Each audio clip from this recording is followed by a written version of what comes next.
Pascarella. I appreciate you coming in and spending the time with us, with the parents of students and all the residents of Bethel Park. We're really anxious to get to understand what some of the things that are going on here at Bethel Park School District. So thank you for coming in and spending time with us today. Thank you for being here, and thank you for inviting me. Excited to be here. So start us off, maybe help us get to know you a little bit better. I don't think we've really, as a community, introduced you to the entire community yet.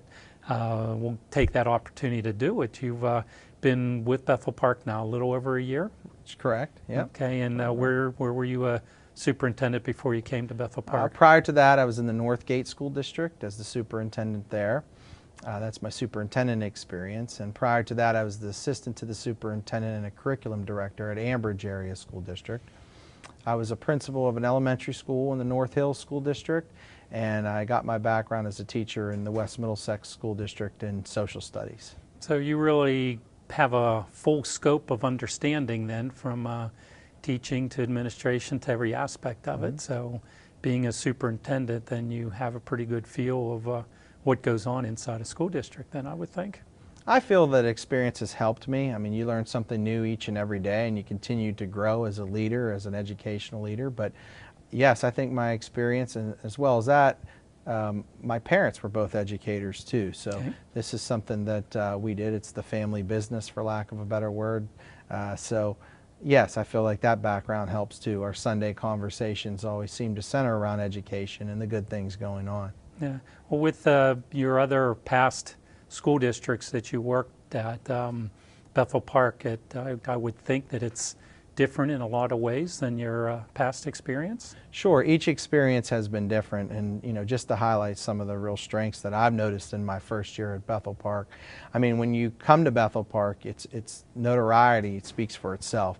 In and around the music department, for example, I've been so impressed. I don't think there's a place in Southwest Pennsylvania that hasn't heard of Bethel Park's music department. So to be the superintendent and get to see the band and attend the concerts and the choir and on and on and on, I've just been so impressed. And then if you look at our athletics, I think we provide so many opportunities and whippeal competition that we do compete in. And if you look at the playoffs that we were able to make and our winning records and the opportunities and the wide range of activities and clubs that are available to our students. And I'd be remiss to not mention the academics, obviously, which is first and foremost. And I think we just offer a robust curriculum with lots of electives and lots of opportunities. And wow, we're just leaders. We're innovative, and I'm so proud of our staff, and I'm so honored and humbled to be here. So I really think that it's just an excellent school district. All the districts I've come from have had a lot of positive attributes, and I've learned a lot. So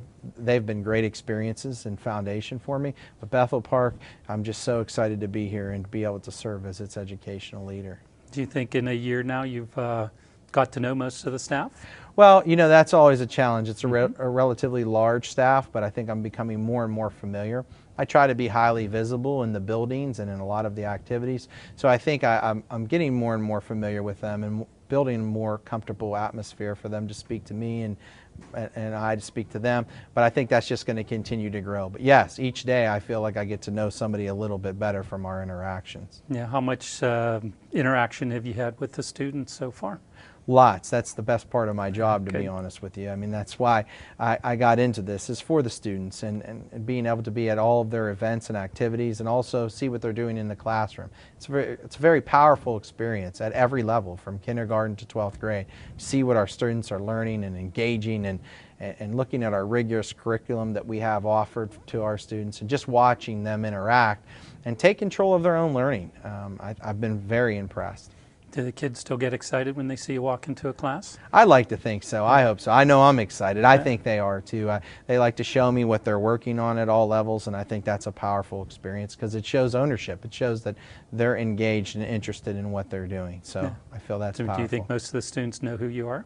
We're getting there. I think a little bit. Some of them refer to me at different things, the boss, the principal's boss. But I think it's coming around. I think more and more people are really the students are really getting to know who I am, at least by face, and wave to me. And and want to show me what's happening in the classroom. What does a typical first grader say to you when you walk in? Hey, that's the big boss. Yeah, so they do things like that, but then I'll say, well, what are you working on? And they love to show me whatever it might be in any of the variety of subjects. So. Do you have a favorite school yet?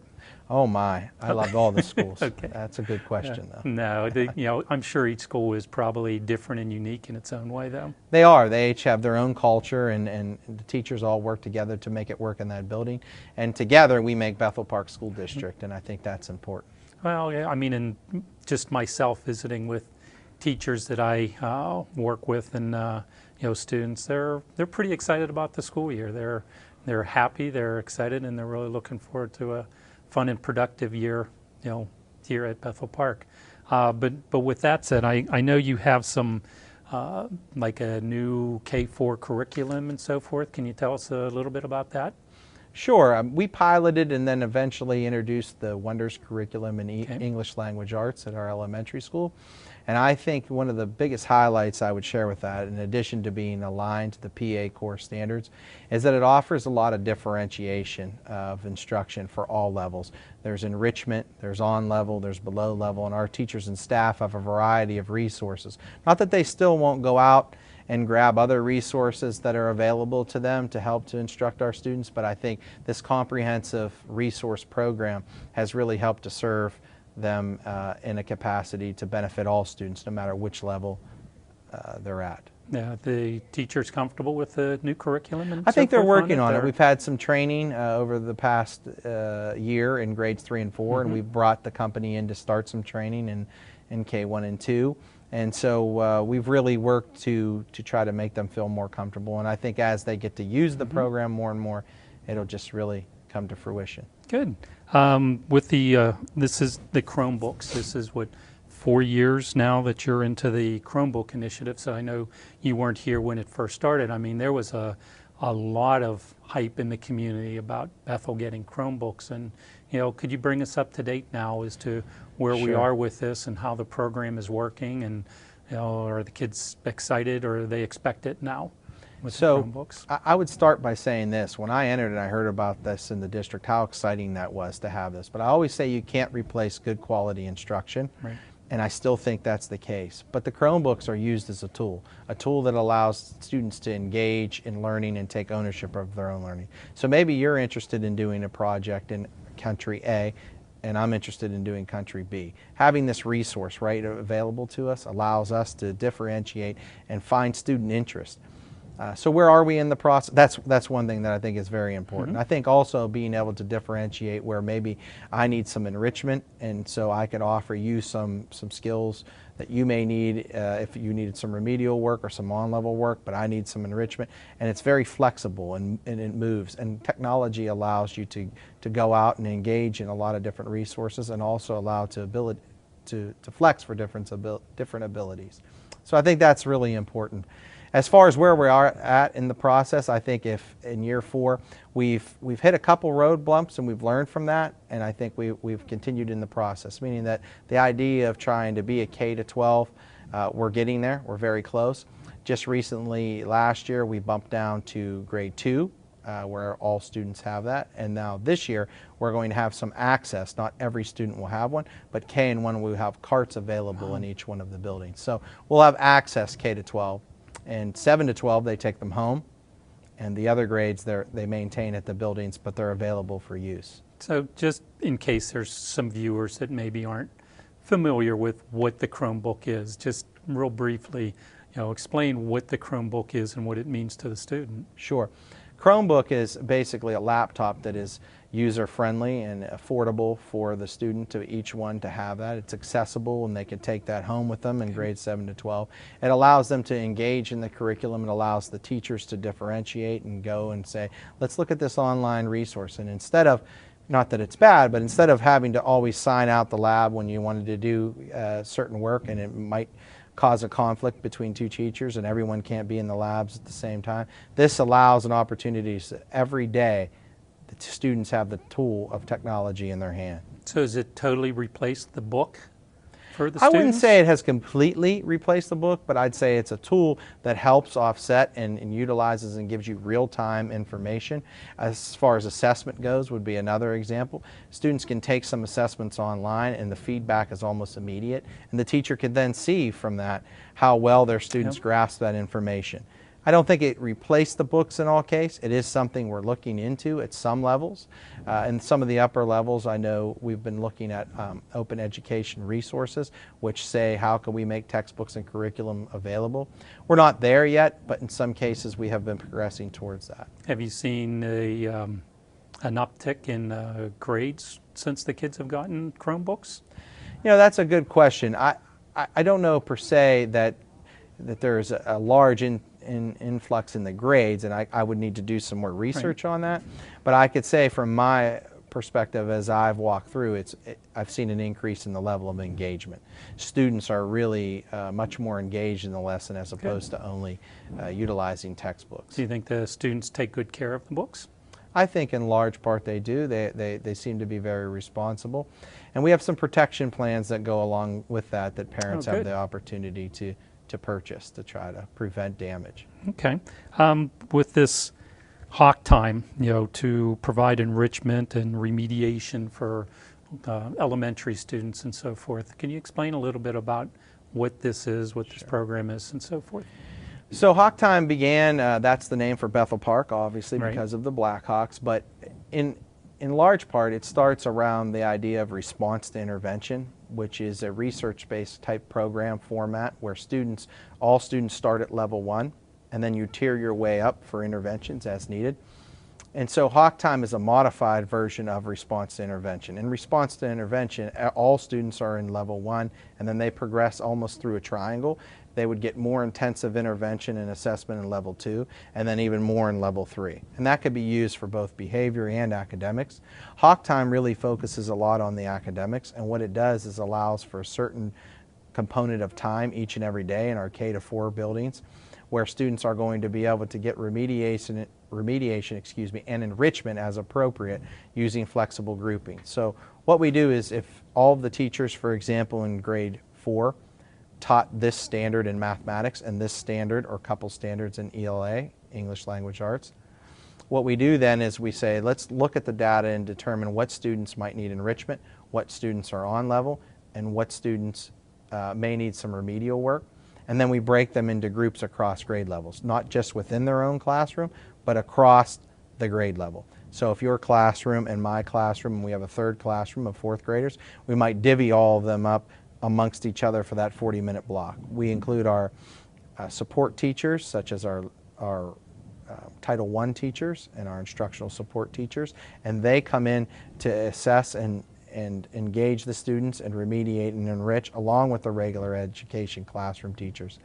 So really what happens there is it gives and provides an opportunity for the students on this given skill to get whatever they need, enrichment, on level, or remediation. And then it's flexible.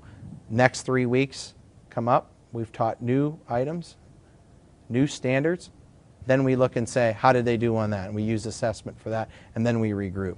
So I think it really focuses on flexible grouping. It provides interventions that are appropriate and enrichment when appropriate to make sure that we help the students be successful in the regular ed classroom. And how long has this been with Bethel Park? We phased it in over the course of last year, so this will be the first full year. Okay, and now is this with all age or all grades, or is this just elementary? At this given point, the Hawk Time program it's modified in kindergarten since we have a half-time program, and then grades 1 through 4. It seems to me, just as not being in the district or a teacher, this is a program that's really going to help prevent a child from getting swept under the rug or forgotten about, or is that the basis of it? That is the basis. Trying to keep all the kids in line, or not in line, but you know, under the watchful eye and tutoring of the teachers. I think that is the basis of it, and I think it doesn't matter whether you are a student. It applies to all students. It's not just for a certain group of students, and it's flexible. So it's based upon these given standards, and you're not always in one group or the other group. It's very flexible and moving in that capacity, and I think that really allows for the student to benefit. Sounds like a great program. I love the name. Was that your idea for the name? Well, I can't take all the credit. Everyone came together and kind of came up with that. And I'm hopeful that we'll see some results that show that this had something to do with some benefits and some increase in some test scores from last year once they become official. Now, is this something you think that'll go to different the middle schools and so forth, or I think once or you we think it's assess designed the elementary? Sure. I think once we assess the productivity of what is occurring at the elementary level, we may do some modified versions possibly at the middle school levels. We have remedial time built in and in some enrichment time at the other levels, but I think there could be a better focus, a key focus on how we do it. So yes, my hope is if it's successful, we would extend. Okay, the getting onto a little bit on the finance side and so forth of the district. I mean, as a resident of Bethel Park, I'm excited that the last 2 years there's been no tax increase, and with all the state budget dilemmas and cuts, and another year we're into, and there's no state budget right now at all for it, and living in a community where the district doesn't have to raise taxes. You have to, I would have to think that you're pretty happy or proud of the fact that you're in a district that you're not constantly raising taxes for the residents like myself. I mean, yes, my kids went to school here, but I don't have any children in the district anymore, even though I have the passion for the district. We have an older community, and I'm sure they're pretty appreciative of the fact that you're keeping it, on an even keel for the taxes. Really proud about that. I think when you look at our goals and our initiatives and things, the first thing the board wants to do, and myself, is keep education first, but also we want to make sure that we are fiscally responsible.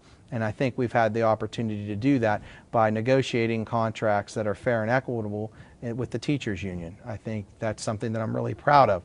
We had no work stoppage, and that's a two-way street. The unions worked well with us, and we've worked well with them. But we've been able to provide something that when you are conservative and you added some language in and around some teachers being able to teach some additional periods, that's allowed us to be able to not replace some individuals because of attrition, and due in part because of that and declining enrollment. We've adjusted accordingly, and we saw some benefits with regards to that. I think it's very important that we remain conservative and treat the money as if it were our own.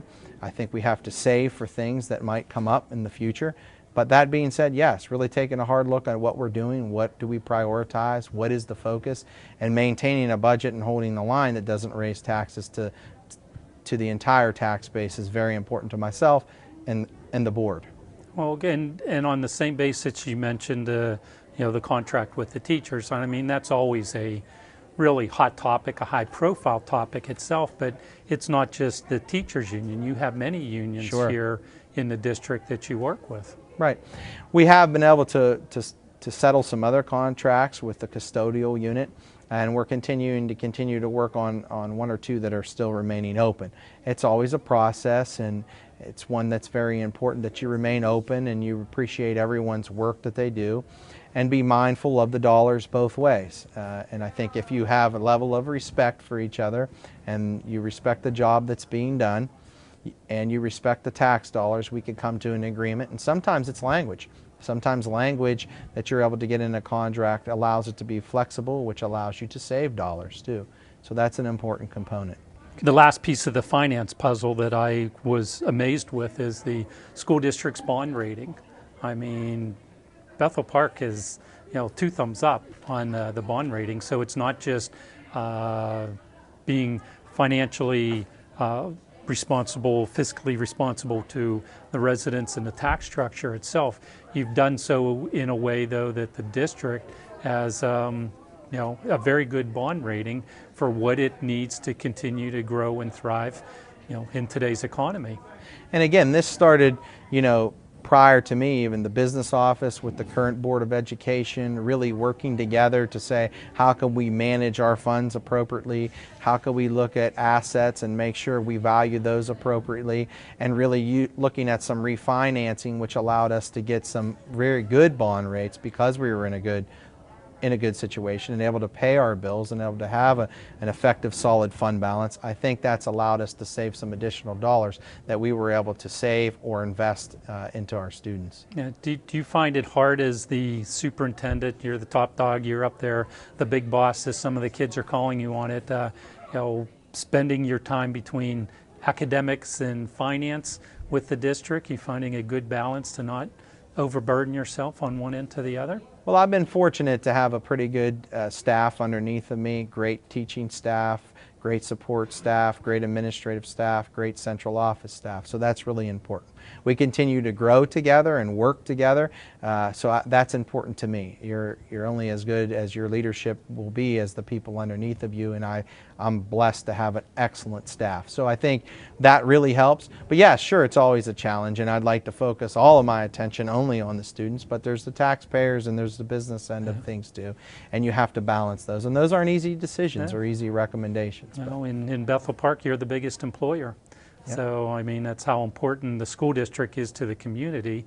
I mean, the community revolves around the school district itself. We wouldn't be the community we are without Bethel Park School District, and you're running a good tight ship for us. So, as a resident of Bethel, we thank you for that. I appreciate it. A big change in academics, across the country is the idea of online academies and charter schools and all that. How is Bethel Park tackling the issue of online studies, stay-at-home kids, and so forth?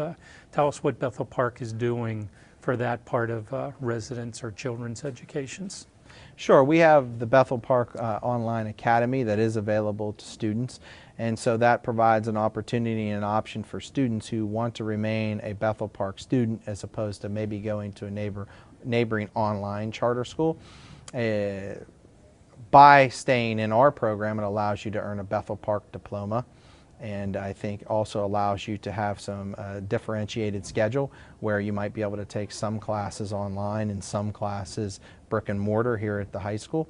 And I think those, offering students different options is a key component in this day and age. Yeah, how long has Bethel Park been doing that? Is that many years, or is this newer for the school district to have this online? I would say they're well on their way. They've been doing it for a few years now, and I think it's a pretty solid program, but one that we continue to revisit and ask ourselves, are we servicing the students in the best capacity? How do we monitor that versus how we believe it's very important that you get the direct instruction and who's going to be successful? So I think it's something that our staff's working really hard on to continue to improve upon. Yeah. Round numbers, how many students are in Bethel Park?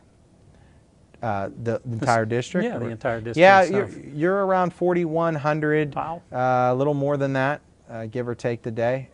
We have had a significant decline in enrollment, but I'd like to say to that, I think in large part, I don't think it's really something unique just to Bethel Park. Many districts across Pittsburgh are on a decline in enrollment. There's just, I believe, and this is only one man's opinion, that people are moving to other areas of the country where maybe there are more work, but it's hopeful that as we see Pittsburgh rebuild and grow and look at these jobs, that we'll continue to offer a good quality education here at Bethel Park and attract more people to come. I was told, and I don't know if this is the fact, but houses don't stay on the market too long. They don't. And that speaks to your school system often. Right. So I think we should be really proud. And I think if you could do that for the affordable tax rate, I think that's a double win. Yeah. Number of teachers, are you 400 plus? I think we're around in the 350 range. Okay. Yeah, 350 to 360. Mm-hmm. So you got to have a good staff and Sure. good number of students, and feels like it's always a really good balance. Can you give us any idea, your crystal ball, trying to see what's down the road and so forth with it, and not to hold you to it because it's a crystal ball you're trying to envision, but now that you're a year plus into this district, I'm sure you have more or less a feel for what you've seen, and can you give us any idea of what might be down the road for the district in another year or 2 years, or I'm sure you're going to be here for 20 years, so where's the district in 20 years from now? What can you tell us about the future of Bethel Park? Sure. I think just to continue to build upon the strong foundation that was laid prior to me and continue to engage, and really looking at last year's goals were how all learners grow, and now this year really looking at great instruction.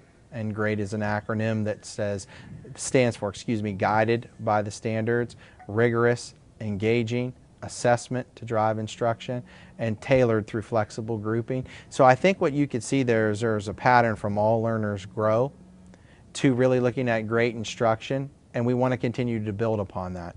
Along with a heavy focus on STEAM and innovation, our buildings are built for that, our staffs are well trained, but we could always continue to improve and engage students to take ownership of their own learning. So I think as 20 years from now, I could say this: I'm not sure what the world will be looking for, but I'm pretty sure the staff and administration of Bethel Park will keep the students up to date, prepared, and ready to compete. I can guarantee that. Good answer. Community-wise, I mean, I know in the year I've seen you everywhere in the community, from Chamber of Commerce events to just other municipal activities and so forth. What do you think of Bethel Park? And I'm excited to still see such a strong partnership between Bethel Park School District and the municipality of Bethel Park, the community of Bethel Park, because you are such an important, probably one of the most important aspects of our community itself. How do you like all the community involvement you have here in Bethel Park? I mean, it's hard to even speak into words what that means when you have a community that's so involved. Because when the community is involved in the school, then the school could support the community. And when you build that partnership and everyone's working together, it just really benefits the students, the community, and the taxpayer. I mean, things that I've been able to attend, from the Chamber of Commerce to community days, so on and so forth, working with legislators who have events here. It just seems like we're such a tight-knit community, and I'm so blessed to be here. I just feel that that is a key component. Parents are so involved in their child's education, and I think that's really important. I mean, we just value this education. We value the partnerships that we have with the community, and even things we've been working on with our new foundation that we've been working on, where now we're going to be able to support students and teachers in the classrooms from the educational component. I just think that's something I know you and I have had an opportunity to discuss and work on along with the other board members. What an opportunity that is, the Bethel Park Education Foundation. I just really think that's another example of how when there's a need, somebody always steps up. Well, Doc, we appreciate your time. Welcome to Bethel Park. Any final thoughts you have for the residents of Bethel that are watching? Just that I will always try to put the education first, and I'll be fiscally responsible with your tax dollars, and I'm honored and humbled to be here. Thank you to the Board of Education for giving me this opportunity to be your educational leader, and I hope that it's a long future to come. And thank you for your support of the schools and everything that you do to help the community and school district thrive. From the bottom of my heart, I really appreciate it, and thanks for the opportunity to interview with you. No. Thank you for being part of Bethel Park. We do appreciate it. Here we are with Patrick May, star student at Bethel Park School District. And Patrick, we've been hearing a lot about Chromebooks. Is that what this thing is? Yeah, this is a Chromebook. Looks like right a hunk of plastic to me. So explain what Chromebook is. Okay, so a Chromebook is a portable laptop, but it doesn't have all the capabilities of a laptop. But you don't need all of those for schoolwork. And it becomes very useful because you can access the internet with this to some degree. Of course, you can't go to some of the you can't do bad things on a Chromebook, essentially. Okay. But you can use your textbooks on this. You can Google your textbooks and use that instead of having to carry around 10, 15 pounds of textbooks sometimes for some kids. What's this? Maybe 2 pounds? like 2, 3. Okay, so it makes it a lot easier. Yeah. Easier on your back anyhow. Mm-hmm. So if a teacher has like a homework assignment here, I can check this. Now when you graduate, now you're going to have this when you're a junior and when you're a senior. And then you turn it in at the end of that time? Yeah. And then it would be handed down to it would probably be fixed up and then it would be handed down to a freshman. Upgraded the knowledge and skill. I'm impressed. Yeah. Patrick, I'm impressed. So we appreciate you taking the time to No problem. teach us how to do it. Okay? Okay. Thank you.